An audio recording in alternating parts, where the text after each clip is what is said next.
I write about experiences of trauma, of child sexual abuse, of rape, and of being re traumatized by mental health systems that are actually supposed to be spaces that provide safety and care. I live with complex PTSD, bipolar 1 disorder, and autism. Purpose for me has been being a part of the mental health landscape in India as an educator, as a psychotherapist, as a researcher. It took me 3 years to do my MD, but it took me another 12 years to speak about my mother's schizophrenia in public. Because the training that we get in medicine, even though I became a psychiatrist, does not include lived experience as expertise.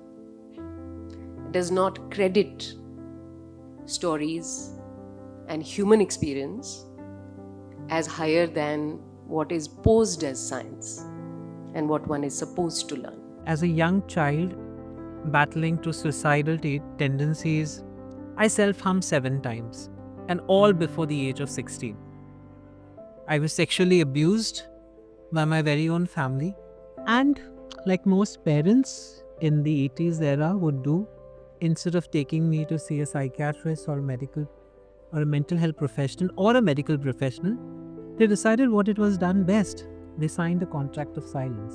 My identity as a Muslim woman, which was shaped by my upbringing in a village. I was born and raised in a village in Uttar Pradesh on the India-Nepal border. And the other relates to my identity of having lived with depression for about 12 years.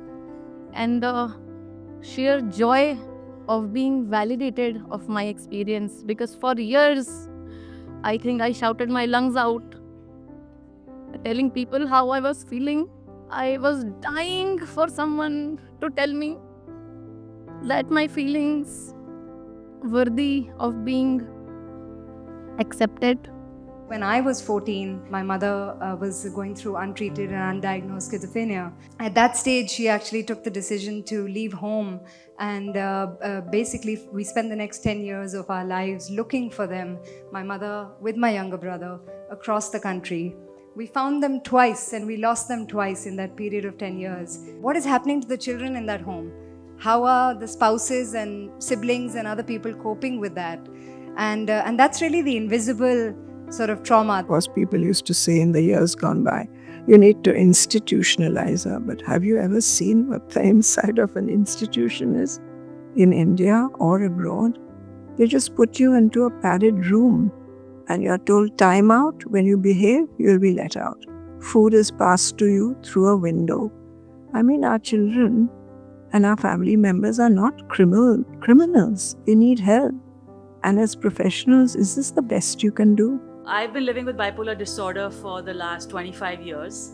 I had a first incidence of mania when I was 24, but it was not until I was 37 that I actually got an official diagnosis.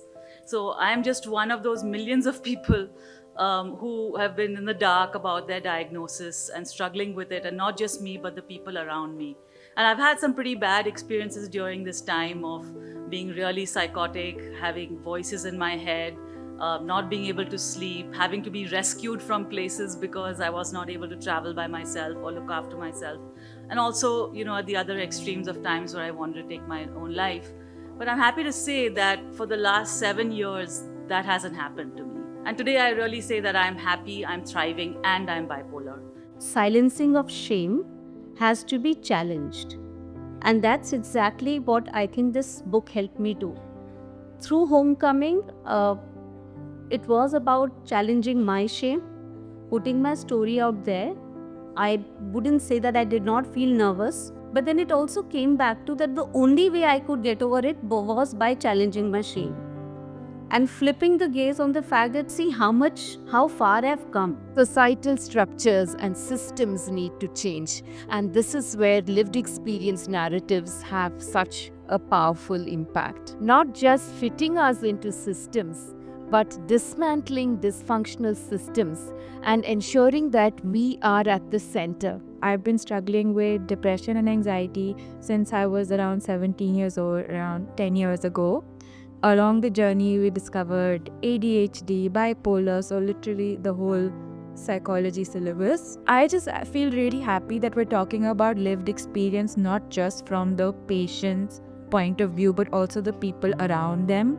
And in this book, you hear me and you sense a tone of frustration towards my parents in the beginning of this journey of how they didn't get it. And I'm really happy that that's there, because it shows you how much growth is possible.